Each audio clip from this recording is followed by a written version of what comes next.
kita dalam rangka menguatkan branding Kota Malang, kita akan membangun yang namanya jalan-jalan virtual. Warga yang mungkin belum berkesempatan secara langsung hadir di Kayu Tangan Heritage bisa jalan-jalan di situ secara virtual sekaligus mendapatkan informasi apa saja sih yang didapatkan di situ. Baik itu untuk layanan penyelenggaraan pemerintahan maupun memfasilitasi UMKM yang ada di Kota Malang ini.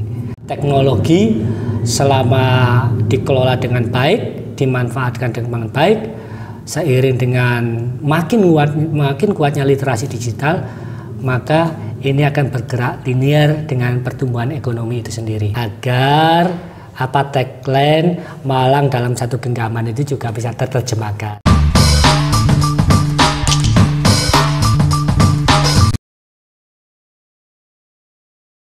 Assalamualaikum warahmatullahi wabarakatuh. Selamat datang di Tugu Inspirasi, bincang inspirasi dengan orang-orang hebat. Ya, di depan saya sudah ada Kepala Dinas Komunikasi dan Informasi Kota Malang, Pak Nurwidianto. Sehat, Pak?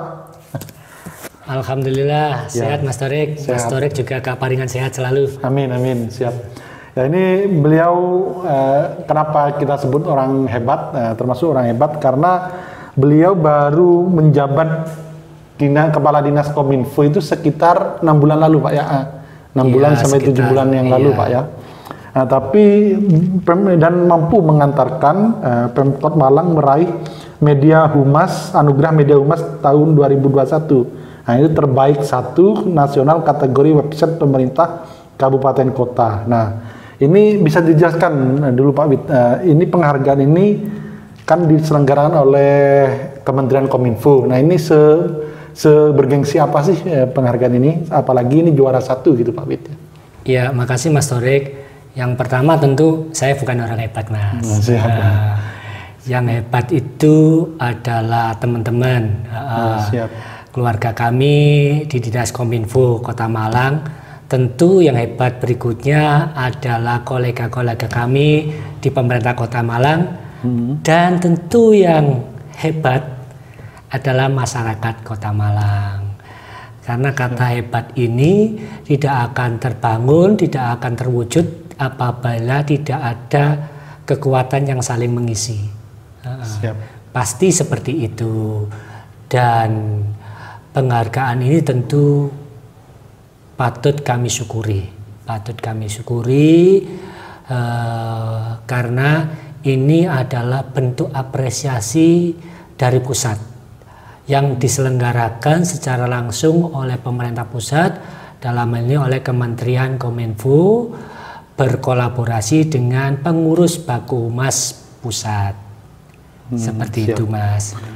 Nah, ini Pak Wid, terkait ini kan mungkin belum banyak orang yang tahu, Pak Wid, soal Kominfo. Ini dan kayaknya usianya juga belum begitu begitu lama Kominfo ini. Ya, mungkin bisa dijelaskan, Pak Wid, tugas pokok dan fungsinya Kominfo gitu, Pak Wid. Siap, terima kasih sekali lagi Mas Torik. Jadi Dinas Kominfo Kota Malang ini mengampu pada 3 fungsi utama.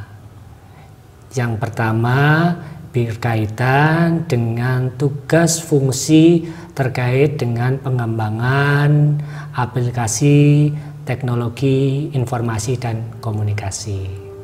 Ya, di sana ada kegiatan-kegiatan yang berkait dengan pengembangan aplikasi, berkaitan dengan pengembangan jaringan. Nah, seperti itu, Mas. Di semua sektor kehidupan, Pak, ya? Di semua sektor kehidupan. Lalu yang berikutnya, di Dinas Kominfo ini juga mengampu tusi berkaitan dengan statistik dan persandian. Nah, kalau dulu bicara persandian itu lekatannya ada di bagian humas, sempat di sana subbab sandi dan telekomunikasi sempat ada di humas. Lalu dalam penataan kelembagaan fungsi ini dilekatkan di Dinas Kominfo, diperkaya dan diperkuat dengan tusi statistik. Apa saja? Di antaranya berkaitan dengan langkah upaya untuk mengagregat, menghimpun, mengkolek data-data sektoral. Sehingga itu akan terbangun sinergi dengan kerja-kerja besar, kerja-kerja strategis yang dilakukan oleh rekan-rekan BPS. Nah, yang berikutnya Dinas Kominfo mengampu tugas berkaitan dengan komunikasi informasi publik. Nah, di sini bicara terkait dengan strategi kebijakan, hal-hal untuk mengedukasi, menginformasi kebijakan-kebijakan dari Kota Malang itu seperti apa, termasuk berkaitan dengan manajemen pengelolaan aduan masyarakat juga melekat di fungsi KPIB ini. Jadi 3 hal itu Mas Torik yang diampu oleh Dinas Kominfo Kota Malang. Cukup luas Pak ya, jadi cakupannya Kominfo ini Pak ya. Apalagi ini soal bagaimana mengkomunikasikan program pemerintah, branding dan lain itu kan Kominfo. Nah, ini cukup luas sekali Pak ya. Terus ini Pak, terkait kembali ke ini Pak, prestasi tadi Pak, Anugerah Media Humas tadi, apa saja sih yang penilaian dari pemerintah pusat sehingga Kominfo ini bisa juara Pak? Apalagi ini kan di bidang informasi dan komunikasi Pak ini kan sebenarnya sangat berpengalaman karena sebelumnya sebagai Kabag Humas Pemkot Malang. Ini kan ada keterkaitan sebenarnya Pak ya, kerja-kerja Pemhumas sama Kominfo. Nah, apa Pak Witi sehingga pemerintah pusat kenapa menjadikan Kota Malang sebagai juara 1 gitu Pak Witi? Siap. Iya Mas Torik, jadi memang sebelum di Kominfo saya bertepatan diberikan kesempatan untuk bertugas di Humas ya, dan di Humas juga saya dibentuk termasuk diperkaya. Salah satu pengkayaan itu adalah saat saya banyak berinteraksi dengan teman-teman media. Nah, dari sana saya tentu mendapatkan berbagai referensi bagaimana sih mengelola, memanage sebuah isu itu, ya, termasuk bagaimana manajemen untuk bisa secara efektif menginformasikan hal-hal yang berkaitan dengan kebijakan kota atau dinamika denyut yang ada di kota itu. Dan ini linear dengan fungsi yang tadi salah satu yang saya informasikan tadi Mas Torik di Kominfo khususnya di bidang KIP itu. Pemerintah pusat melalui Anugerah Media Humas ini Mas Torik memang bagian dari salah satu pertama media tool untuk mengkonsolidasikan ya dari pusat hingga daerah berkaitan dengan strategi-strategi yang dinilai efektif, yang dinilai masif, yang dinilai sistemik untuk menginformasikan dan mengedukasi kebijakan.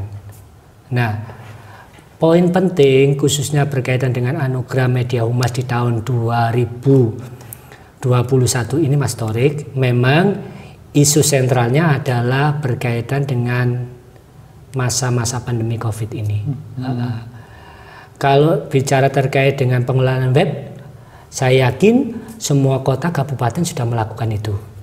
Bicara memang ada terkait dengan parameter perwajahan, saya yakin sudah dilakukan dan saya percaya sudah dibangun, ditata seestetika mungkin, sebaik mungkin. Yang mungkin agak berbeda di Kota Malang dengan isu sentralnya terkait dengan pandemi COVID ini, kami secara konsisten melalui web yang kita kembangkan, yang kita kelola, itu konsis berkaitan dengan informasi terkait dengan dinamika COVID. Satu itu.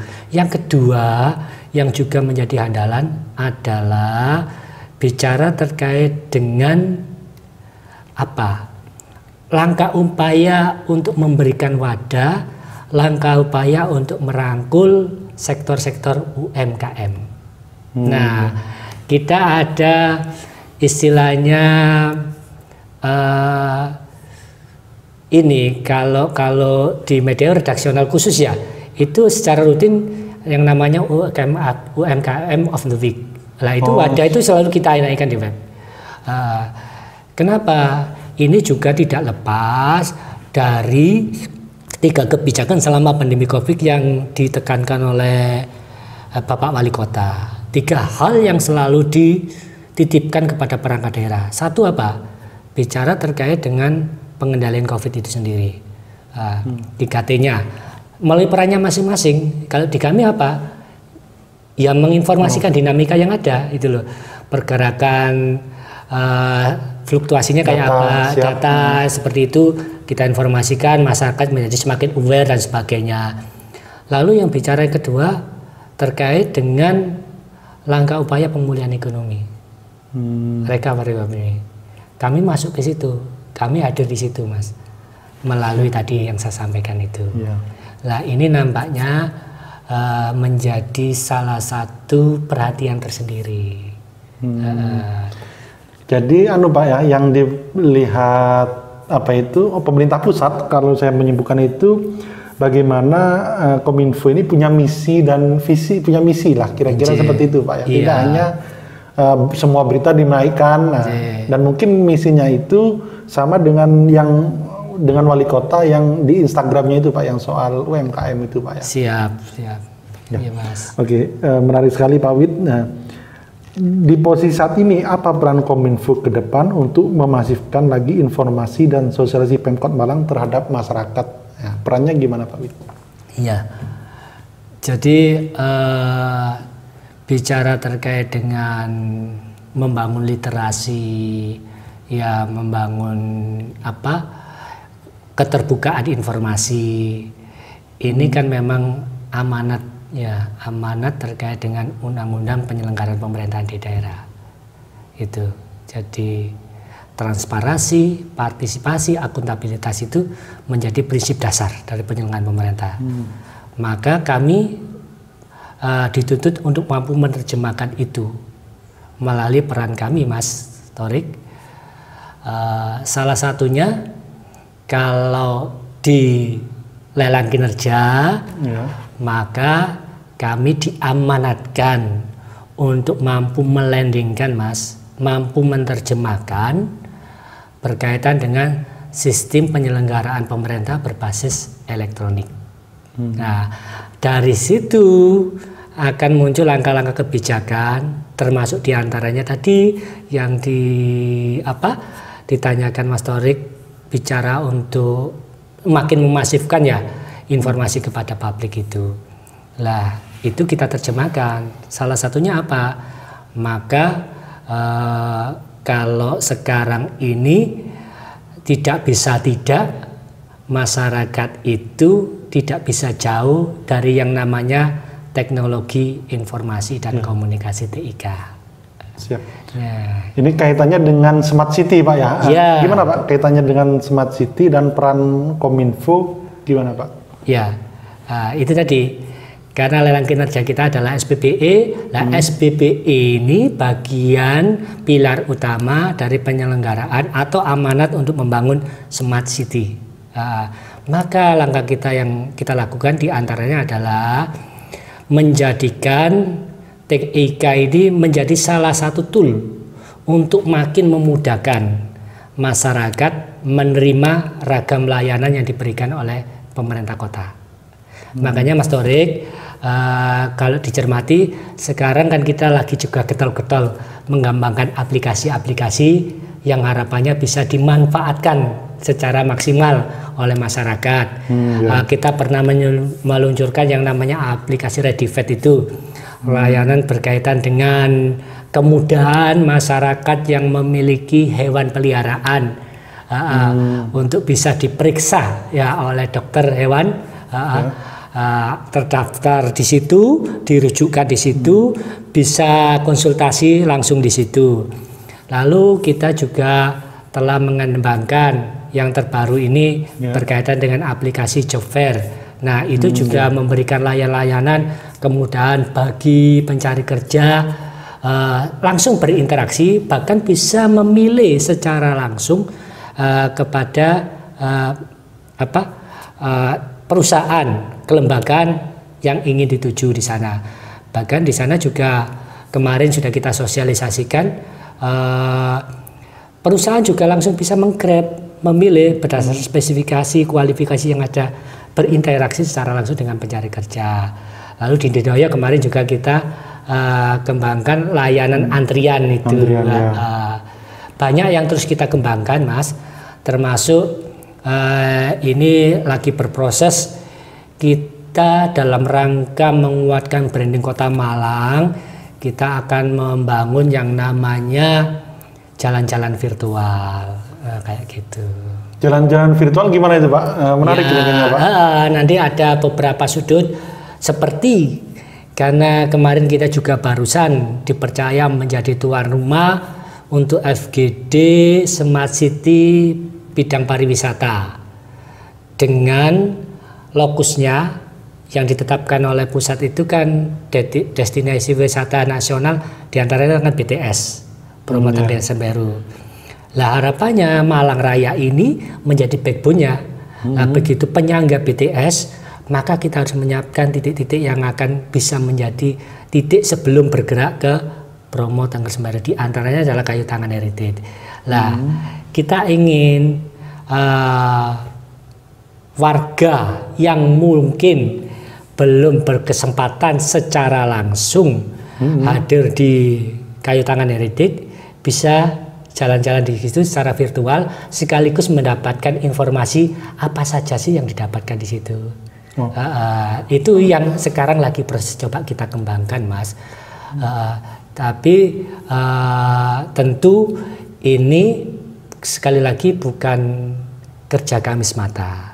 Ini nanti akan tetap ada sebuah kolaborasi dengan Disporapa, dengan Badan Promosi Pariwisata Daerah dan stakeholder yang lainnya.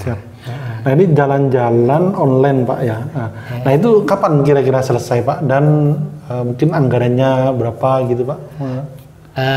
Barusan kemarin kami masih tim kami ajak ngobrol, Mas. Kami ajak untuk melandingkan misi besar, bicara terkait dengan The Future of Malang, Bapak Wali Kota. Di sana kan ada Malang City Heritage. Ayo coba kita landingkan, salah satunya melalui itu. Selesai kapan kira-kira, Pak? Bisa dinikmati masyarakat? Moga-moga baru di tahun berikutnya, Mas, tapi kita terus bergerak. 2022? Iya, karena baru tahun kemarin.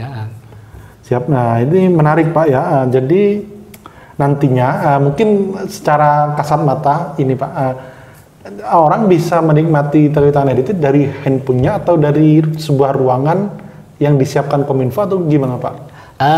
Harapan kami itu kan bersifat mobiling, tentu masyarakat melalui HP-nya masing-masing, gadgetnya masing-masing bisa mengikuti itu, bisa melihat itu secara langsung.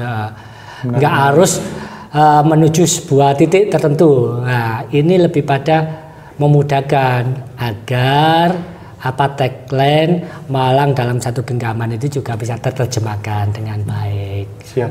Dan itu bisa menjadi daya ungkit orang ke tempat aslinya, Pak, ya, gitu. Iya, setelah online juga ke tempat, digiring ke tempat aslinya. Betul. Gitu, Pak, ya. Ini kan juga ingin menjadi obat bagi para perindu warga kami yang bertepatan mungkin ada di luar kota, belum berkesempatan untuk pulang kampung, sehingga kerinduan itu diantaranya kan bisa dijawab dengan hal itu. Siap.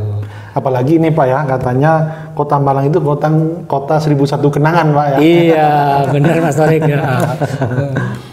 Terus ini, Pak, apa itu selain itu di tahun depan dan tahun-tahun selanjutnya apa, Pak, yang dikembangkan Pemkot Malang terkait Smart City, Pak? Ya. Salah satu yang coba akan kita maksimalkan, Mas, kembali lagi terkait dengan 3 hal yang dipesankan dan dititipkan oleh Bapak Wali Kota itu kan bicara terkait dengan pengendalian COVID yang nampaknya dua-dua kan masih walaupun kita semua berdoa, Mas Torik, sekarang angka COVID itu terus melandai. Tapi itu tetap menjadi hambatan. Kedua, recovery ekonomi. Yang ketiga, bicara terkait dengan bantalan sosial. Kami tetap bertumbuh yang di poin kedua, UMKM. Nah, makanya pola-pola berkaitan dengan UMKM ini coba kita maksimalkan dalam layanan kami. Kalau kemarin kami kan juga ada pameran virtual UMKM ya. Nanti kita akan coba kembangkan hal-hal seperti itu, Mas. Kita kuatkan, dan kami sangat berharap ada kolaborasi dengan teman-teman media semuanya. Kita akan cari pola-pola bagaimana mengenalkan UMKM Kota Malang, membranding UMKM Kota Malang, menjual UMKM Kota Malang secara maksimal. Siap. Jadi ini kalau saya lihat kepemimpinan Pak Wid di Kominfo ini, kesimpulan Pak ya, orang awam Pak ya. Jadi birokrat tapi dengan gaya ini Pak ya, dengan gaya swasta Pak ya. Jadi kan birokrat itu kan frame-nya kalau masyarakat awam melihat itu kan kaku dan tidak menerima, kadang tidak menerima inovasi Pak. Nah, kenapa Pak Wid inovasi itu selalu menjadi titik poin yang dilakukan Pak Wid? Kenapa Pak Wid kira-kira? Iya, masyarakat ini kan dinamis, Mas. Dan yang namanya keabadian itu adalah perubahan itu sendiri. Ya. Maka kita harus siap menghadapi setiap perubahan itu. Maka diperlukan inovasi, diperlukan kreativitas. Ya. Dan kreativitas inovasi itu tidak mungkin dilakukan secara sendiri, diperlukan kolaborasi. Maka pemerintah nggak bisa berdiri sendiri, ya harus ada kebersamaan, harus menyesuaikan, adaptasi juga dengan nilai-nilai yang ada. Kalau bahasanya Pak Wali Kota kan diantaranya adalah menguatkan strategi pentailik yang sekarang sudah berkembang menjadi hexailik itu. Siap, menarik Pak Wid. Nah, mengalih ke tema yang lain Pak Wid. Jadi laporan wartawan kami, Pemkot Malang itu termasuk aktif mempublikasikan data dan statistik kedinasan. Apakah nantinya bisa data-data publik bisa langsung dikonsumsi publik secara transparan dengan cukup melihat informasi dan media Pemkot Malang Pak Wid? Maksudnya ini Pak Wid, apa itu?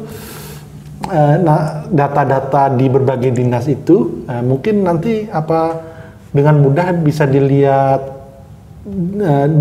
masyarakat gitu Pak Wid. Kalau selama ini gimana Pak Wid? Iya Mas Torik.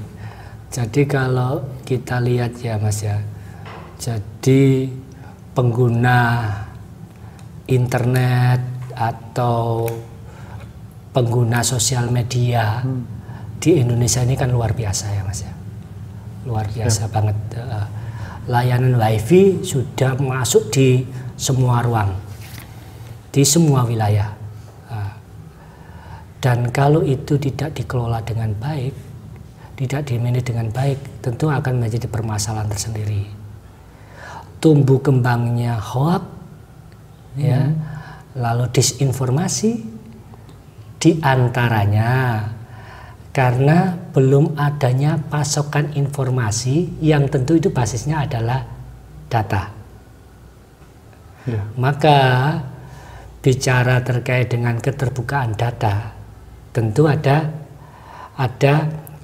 fase-fase mana data yang dibuka, data-data yang bersifat tertutup. Tapi prinsip dasar data menjadi hal yang sangat strategis, hal yang sangat penting untuk diberikan kesempatan masyarakat bisa mengakses. Karena begitu masyarakat memiliki kemudahan untuk mengakses, maka insya Allah yang namanya membangun literasi digital itu bisa terbangun secara lebih sistemik dan lebih, menurut saya lebih alami. Karena masyarakat dengan sendirinya akan mampu mereduksi, memilah mana-mana sih informasi yang benar, mana-mana informasi yang salah. Karena mereka sudah memiliki referensi data itu. Maka amanat itu pasti menjadi salah satu concern kami Mas Torik. Siap. Nah, ini kan kalau saya lihat Kominfo ini kan mengkolek data dari berbagai dinas Pak ya. Itu ada berapa SKPD Pak? 28 perangkat daerah. Nah itu kan bukan hal mudah Pak untuk mengkolek terus mempublikasikan. Nah ini kendalanya apa Pak selama ini Pak? Ya, bertepatan hari ini tadi kami juga lagi bincang-bincang berkaitan dengan manajemen data itu. Salah satu catatan penting memang tidak hanya di Kota Malang, Mas Torik, kebanyakan bicara manpower atau sumber daya insani yang menangani data itu tidak tersedia dengan ideal. Dalam arti orang yang ditunjuk untuk menangani data, dia juga menjalankan tugas yang lainnya sehingga tidak fokus. Nah, dalam bincang-bincang ada sebuah impian-impian besar sistem aplikasi data itu begitu masuk ke subdata di masing-masing perangkat daerah dimasukkan. Nah, mesin ini yang bergerak secara otomatis mengirimkan ke big data yang ada di Kominfo. Nah, sehingga ini tidak menjadi kendala bicara terkait dengan waktu, keterlambatan mengalirkan dan sebagainya. Problemnya di situ Mas, konsistensi dalam melakukan penginputan, konsistensi dalam melakukan updating data. Ini. Padahal data itu sangat penting Pak. Sangat penting. Untuk wali kota membuat kebijakan. Sangat penting. Siap. Oke Pak, menarik Pak Wid. Ini kan Pak Wali Kota ini, Pak Wali Kota Sutiaji kalau nggak salah kan berakhir tahun 2023 kalau nggak salah Pak Wid ya. Mohon maaf kalau keliru. Jadi apa memungkinkan Pak Wid semua layanan itu terintegrasi digital gitu Pak Wid? Bismillah Mas. Bismillah. Ya. Nah, jika semua sistem ini terintegrasi digital, pelayanan masyarakat semakin mudah berdampak pada perekonomian. Nah, saat ini menurut Pak Wid sudah terdampak belum Pak Wid dari digitalisasi ini terhadap perkembangan dan pengembangan UMKM di Kota Malang Pak Wid? Ya, kita berprogres ke sana dan semoga ada entry point kuat mengarah ke sana. Salah satunya memang sekarang pertumbuhan UMKM kebanyakan malah tumbuh dari yang berbasis digital ini, berbasis digital. Apalagi layanan-layanan sekarang kan bahkan perpajakan kita kan juga sudah menggunakan basis digital ini. Bahkan kalau yang nama smart ini kan ada istilah omnichannel itu kan ya. Jadi memanfaatkan semua penyelenggara e-commerce dan sebagainya itu kita grab, kita gandeng, baik itu untuk layanan penyelenggaraan pemerintahan maupun memfasilitasi UMKM yang ada di Kota Malang ini. Kami yakin Mas, kami yakin teknologi selama dikelola dengan baik, dimanfaatkan dengan baik, seiring dengan makin kuatnya literasi digital, maka ini akan bergerak linear dengan pertumbuhan ekonomi itu sendiri. Siap. Ya luar biasa sekali Pak Wid ya. Sebenarnya peran Kominfo ini selain mempublikasi informasi dan ini juga bagaimana menumbuhkan UMKM ini. Nah kalau dengan peran Kominfo ini UMKM semakin tumbuh kan ini kan amal yang luar biasa kalau secara perspektif religi Pak ya. Kira-kira seperti itu Pak. Ya Pak, ini pertanyaan terakhir Pak, dan mungkin pertanyaan yang selalu kita utarakan kepada tamu yang hadir. Nah, kemarin Pak Rektor Makjum juga seperti itu. Nah, ini Pak Wid, dalam ini kan ASN itu kan dari ribuan ASN itu kan yang jadi kepala dinas kan sedikit sekali Pak, ya 39 itu Pak Wid ya, 40 lah, sekitar di bawah 50 Pak Wid. Nah, ini nilai-nilai apa yang dipegang sama Pak Wid sehingga bisa menduduki jabatan ini kepala Kominfo ini Pak Wid. Jadi mungkin ada nilai-nilai hidup apa Pak Wid, misal atau apalah kesederhanaan atau apa gitu yang dinilai menjadi pedoman hidup Pak Wid gitu. Siap Mas Torik. Yang pasti kan saya perlu terus belajar Ya, terus belajar. Kalau Mas Taurik mencermati apa di WA saya, di situ ada yang saya nggak pernah saya hapus. Di situ saya selalu menulis ikhtiar, syukur, ikhlas, dan sabar. Oh ya, betul. Bahwa hidup itu harus selalu berikhtiar, dalam arti ya berproses. Kalau saya cenderung mengalir aja, Mas. Mengalir, menjalankan apa yang telah diamanatkan, ya, baik itu amanat berkaitan dengan kedinasan maupun amanat dalam kehidupan yang lain, dalam keluarga, itu harus kita jaga. Itu bagian dari ikhtiar kita untuk memberikan yang terbaik, ya. Lalu syukur, ya, mensyukuri apa yang ada di diri kita, apa yang telah kita dapatkan, mensyukuri anugerah yang diberikan Allah. Harus mensyukuri apapun juga. Begitu ada rasa syukur, walaupun saya tetap harus belajar bicara syukur itu, insya Allah kita akan ikhlas terhadap apa yang terjadi pada diri kita. Ikhlas apa yang terjadi pada diri kita. Kalau sudah ikhlas, ya, kalau orang Jawa itu akhirnya kita nggak menjadi kagetan, nggak ngumunan. Dengan demikian akan terbangun kesabaran pada diri kita. Insya Allah itu, dan semoga selalu menjadi panduan bagi langkah saya. Tapi yang pasti sebagai insan, saya terus akan belajar dan belajar. Siap. Ya. Terima kasih Pak Wid. Ya, semoga kita doakan Pak Wid ini dengan 4 prinsip itu, ikhtiar, syukur, ikhlas, sabar, bisa terus semakin berkembang secara karir, keluarga, dan lain sebagainya. Amin. Ya, itu saja mungkin teman-teman obrolan ringan sore ini dengan Kepala Dinas Kominfo Kota Malang, Pak Nur Widianto. Salam sehat selalu. Terima kasih Pak Wid atas kehadirannya. Assalamualaikum warahmatullahi wabarakatuh. Waalaikumsalam warahmatullahi wabarakatuh. Makasih Mas Taurik.